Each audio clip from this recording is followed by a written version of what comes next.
जय श्री राम। नमो नारायण। हर हर महादेव। वैशाख मास का महात्म्य स्कंद पुराण और पद्म पुराण में तीसरा अध्याय में आपको बता रहा हूँ कि वैशाख मास में छत्रदान से हेमकांत का उद्धार होता है।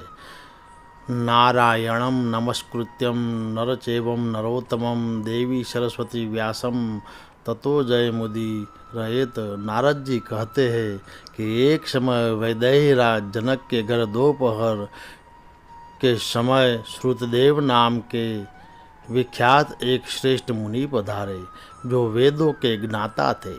उन्हें देखकर राजा बड़े उल्लास के साथ उठकर खड़े हो गए और मधुपर्क आदि सामग्रियों से उनकी विधि पूर्वक पूजा करके राजा ने उनके चरणों को अपने मस्तक पर धारण किया।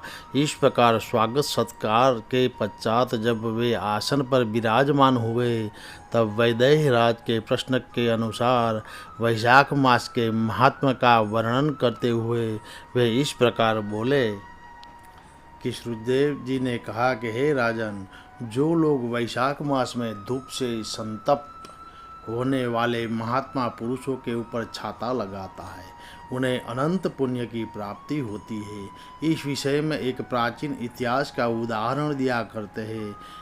पहले वंग देश में हेमकांत नाम से विख्यात एक राजा हो गए। वे कुशकेतु के पुत्र, परम बुद्धिमान और शस्त्रधारियों में श्रेष्ठ थे।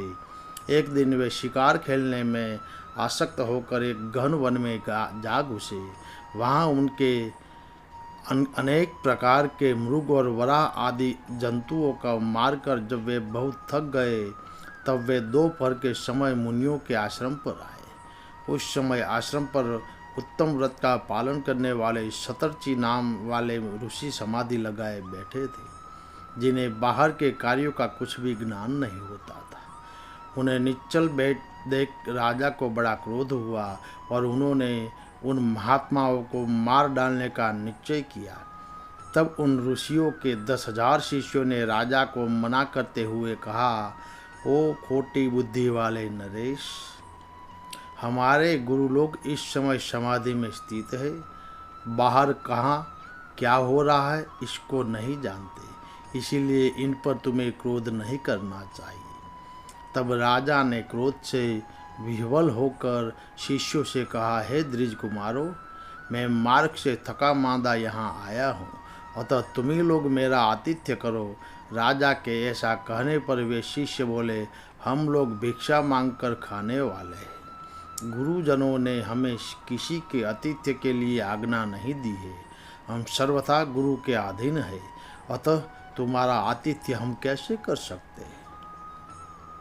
शिष्यों का यह कोरा उत्तर पाकर राजा ने उन्हें मारने के लिए धनुष उठाया और इस प्रकार कहा कि मैंने हिंसक जीवों और लुटेरों के भय आदि से जिनकी अनेकों बार रक्षा की है, जो मेरे दिए हुए दानों पर ही पलते हैं, वे आज मुझे ही सिखलाने के लिए चले हैं। ये मुझे नहीं जानते, ये सभी कृतज्ञ और बड़े अभिमानी हैं। इन अतताइयों को मार डालने पर भी मुझे कोई दोष नहीं लगेगा। ऐसा कहकर वे कुपित हो धनुष से बाण छोड़ने लगे। बेचारे शिष्य आश्रम छोड़कर भय से भाग चले गए। भागने पर भी हेमकांत ने उसका पीछा किया और 300 शिष्यों को मार गिराया। शिष्यों के भाग जाने पर आश्रम पर जो कुछ सामग्री थी उसे राजा के पापात्मा सैनिकों ने लूट लिया। राजा के अनुमोदन से ही उन्होंने वहाँ इच्छा अनुसार भोजन किया। तत्पश्चात दिन बीतते बीतते राजा सेना के साथ अपनी पुरी में आ गए। राजा कुशकेतु ने जब अपने पुत्र का यह अन्यायपूर्ण कार्य सुना, तब उसे राज्य करने के अयोग्य जानकर उसकी निंदा करते हुए उसे देश निकाल कर दिया। पिता के त्याग देने पर हेमकांत घने वन में चला गया। वहाँ अपने बहुत वर्षों तक निवास किया। ब्रह्महत्या उसका सदा पीछा करती रही, इसीलिए वह कहीं भी स्थिरता पूर्वक नहीं रह पाता था। इस प्रकार उस दुष्ट आत्मा के 28 वर्ष व्यतीत हो गए। एक दिन वैशाख मास में जब दोपहर का समय हो रहा था, तब महामुनि तीर्थ यात्रा के प्रसंग से उस वन में आए। वे धूप से अत्यंत संतप्त और तृषा से बहुत पीड़ित थे, इसलिए किसी वृक्षहीन प्रदेश में मूर्छित होकर गिर पड़े। देवयोग से हेमकांत उधर जा निकला। उसने मुनि को प्यास से पीड़ित और मूर्छित और थका मांदा देखकर उन पर बड़ी दया की। उसने पलाश के पत्तों से छत्र बनाकर उनके ऊपर आती हुई धूप का निवारण किया। वह स्वयं मुनि के मस्तक पर छाता लगाए हुए खड़ा हुआ और तंबी में रखा हुआ जल उनके मुंह में डाला। इस उपचार से मुनि को चेत आया और उन्होंने क्षत्रिय के दिए हुए पत्ते के छाते को लेकर अपनी व्याकुलता दूर की। उनकी इंद्रियों में कुछ शक्ति आई और वे धीरे धीरे किसी गांव में पहुंच गए। उस पुण्य के प्रभाव से हेमकांत की 300 ब्रह्म हत्याएं नष्ट हो गई। इसी समय यमराज के दूत हेमकांत को लेने के लिए वन में आए। उन्होंने उसके प्राण लेने के लिए संग्रहणी रोग पैदा किया।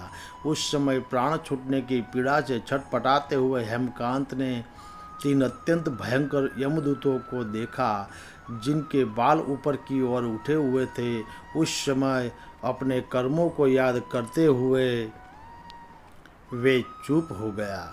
छत्रदान के प्रभाव से उसको भगवान विष्णु का स्मरण हुआ। उसके स्मरण करने पर भगवान महाविष्णु ने विश्वक्षेन से कहा, तुम शीघ्र जाओ, यमदूतों को रोको, हेमकांत की रक्षा करो। अब वह निष्पाप एवं मेरा भक्त हो गया है।